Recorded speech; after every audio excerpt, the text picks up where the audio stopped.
to get us started. Everything, even death and destruction, can be faced so long as it has meaning. Even in the midst of plenty and fullness, the lack of an inner sense of meaning is unbearable.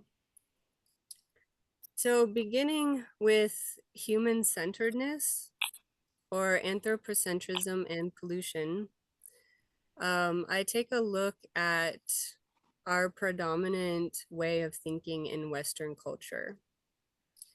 So the environmental crisis can be traced back to the mentality that humans are superior to an environment, to the environment, and our task is to attempt to consider how other living beings survive in the environment, to move our focus from anthropocentrism to ecology, and to explore our human-centeredness. So Eki de Jong says, in contrast to a moral theory, deep ecology aims to show not why we ought to care for the non-human realm, but how the concern we show towards those who are closest to us can be developed to include all beings through our realizing that our nature is interrelated to all others.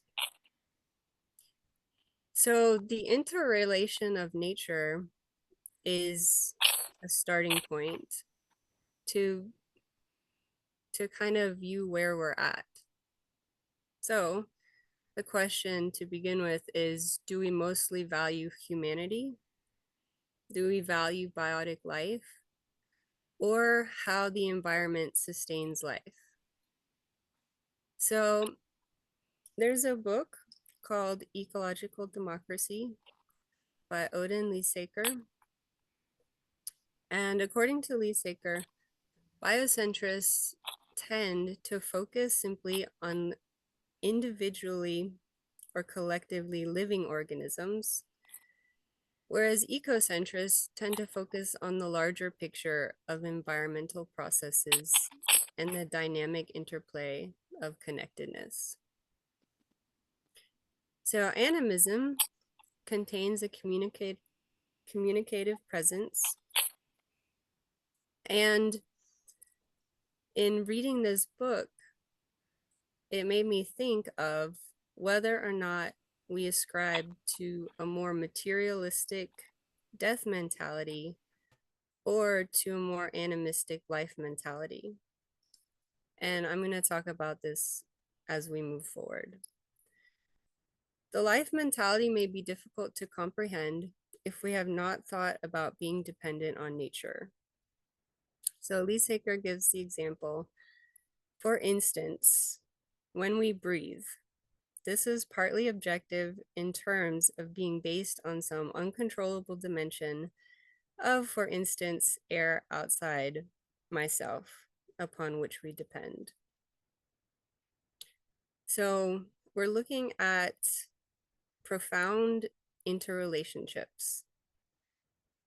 And a way to do this, a way in, is to look at different structures of consciousness compared with our current structure of consciousness,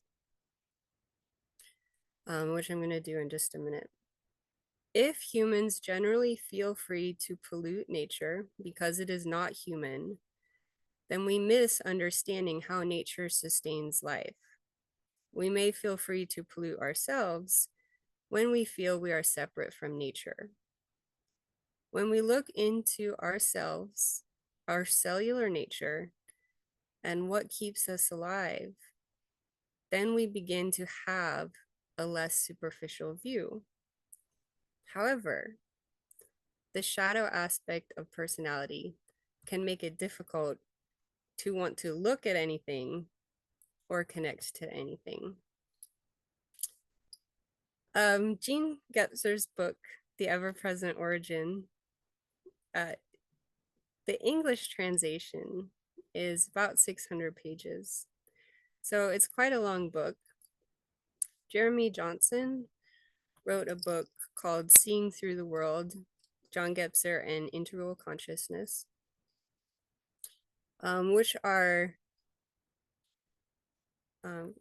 well, Johnson's book is a good introduction to looking at Gebser's ideas of the archaic, the magic, the mythical, the mental, and the integral structures.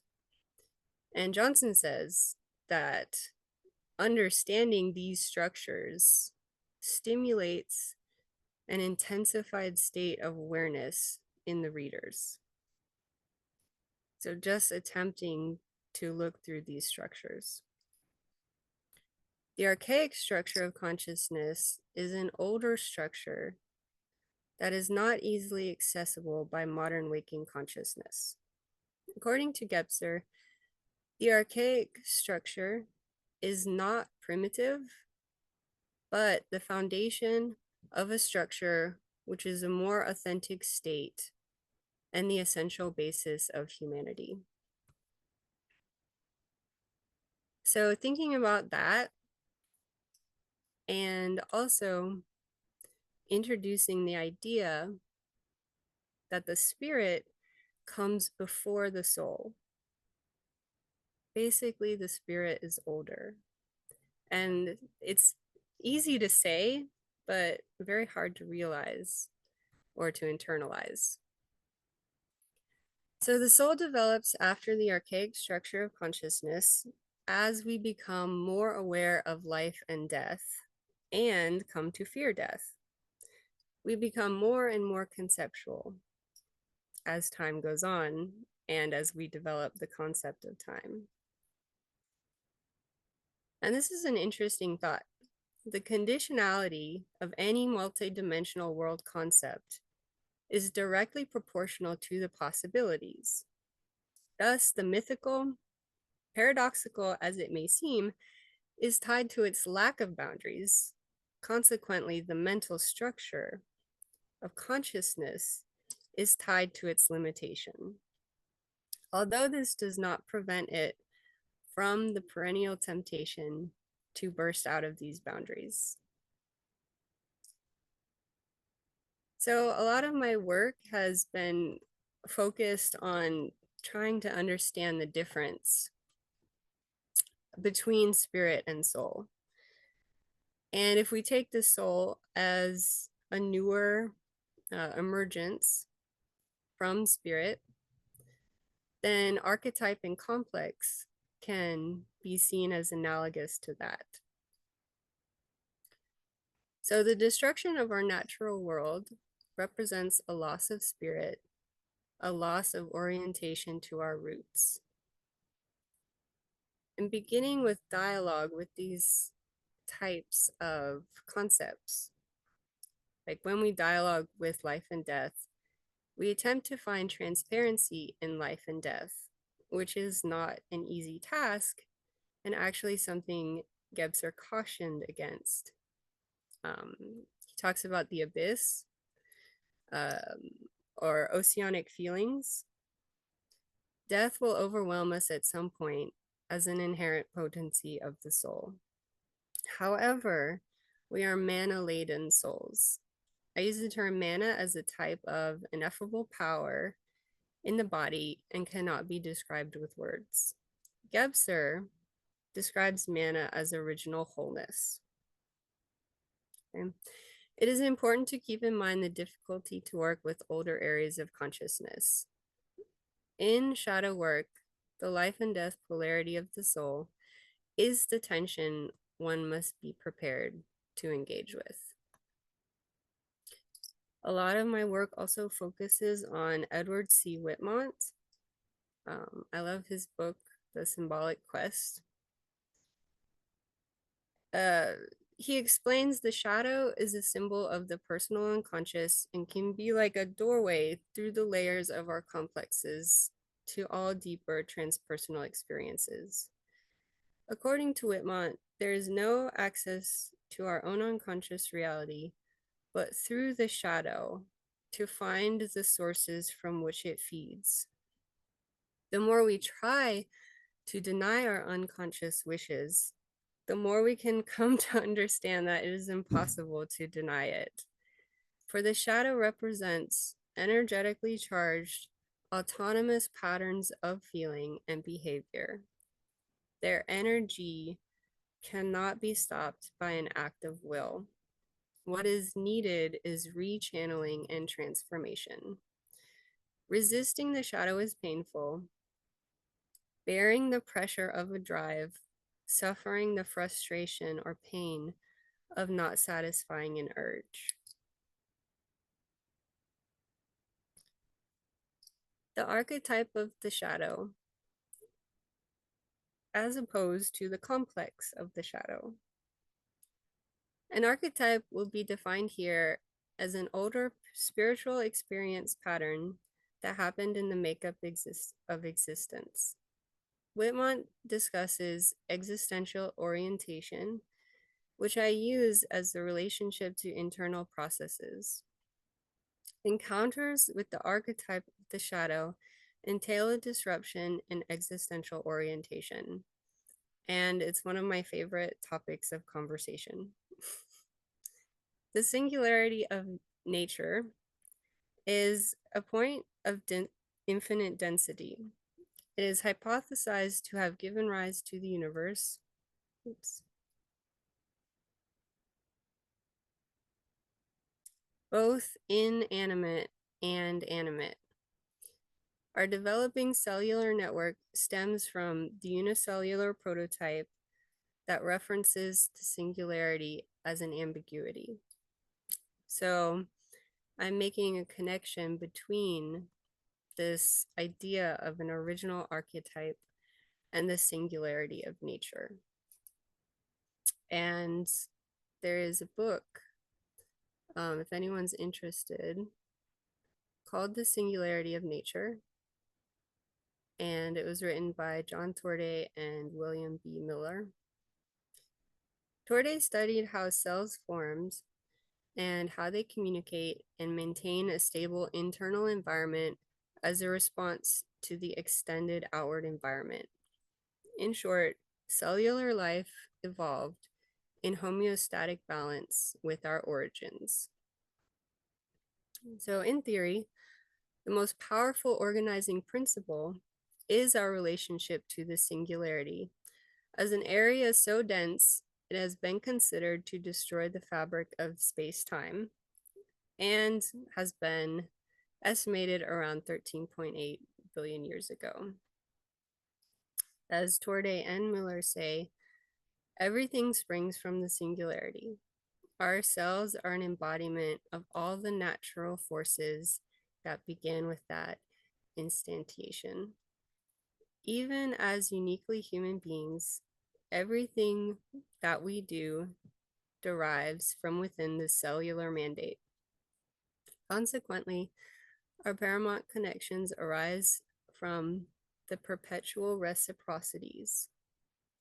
It is these same correspondences that should govern our own attitudes towards our place on the planet and our relationship with the cosmos. And I think these are huge ideas. So where do we begin? And mythical thinking is classified by Gebser as a lack of boundaries compared with our current conception of time, which is all about boundaries. And Gebser describes the Nekia as death and life, but it's Greek and has mythological origins. So we can engage in shadow work when we find a myth that holds a particular appeal.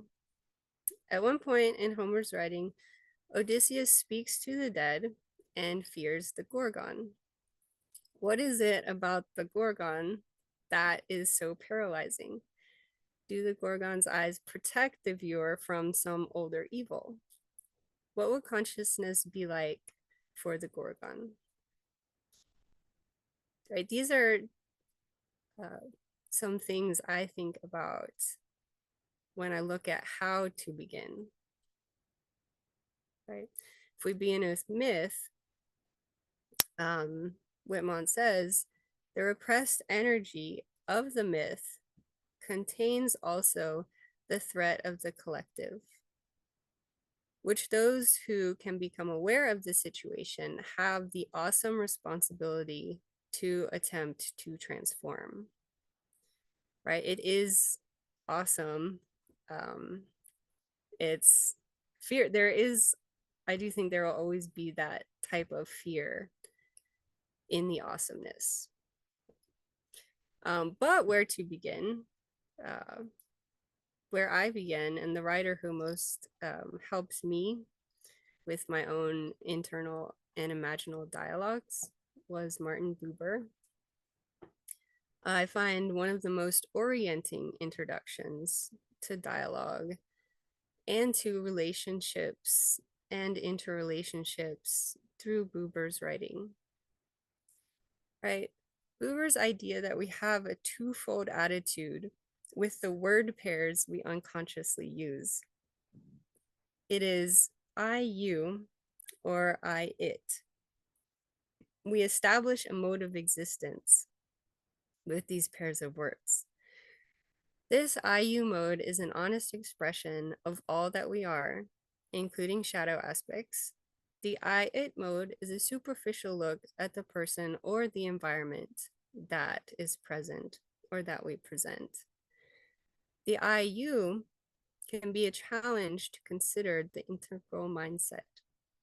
Buber says, whoever says you does not have something for his object. Whoever says you stands in relation.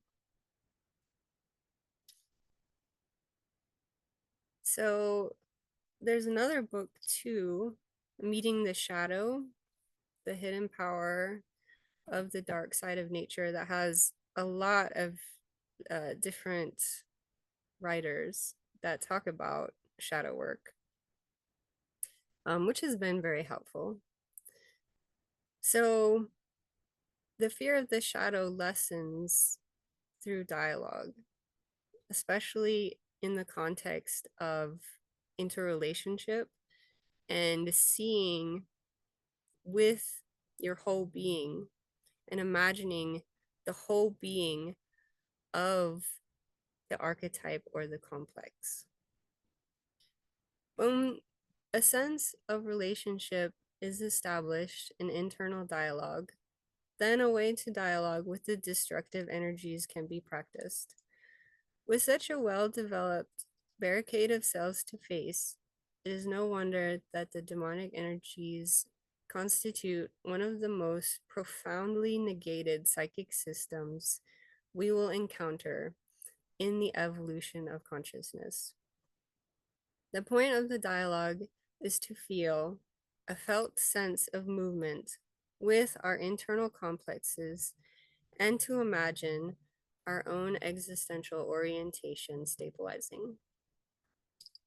If we bring the mythical structure into our current structure of consciousness, by engaging in dialogue, we can have a more complete approach to having a relationship with the shadow and engaging with its archetypal core. Taking time to talk to various energies in shadow work is part of the integration process when a homeostatic balance is considered in life from our origins. And in conclusion, how do we work with the concept of an archetype as old and powerful as the singularity? Engaging in relationship with all the elements, facets of one's life is an important step. Conscious awareness in one's experiencing of as many of these facets as possible is obviously a fundamental task. A task which takes great courage and capacity for imaginative experimentation with oneself, enduring and waiting, loving and suffering.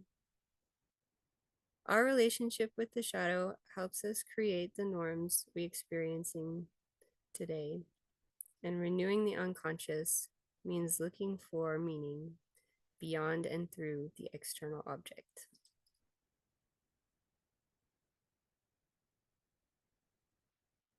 Thank you.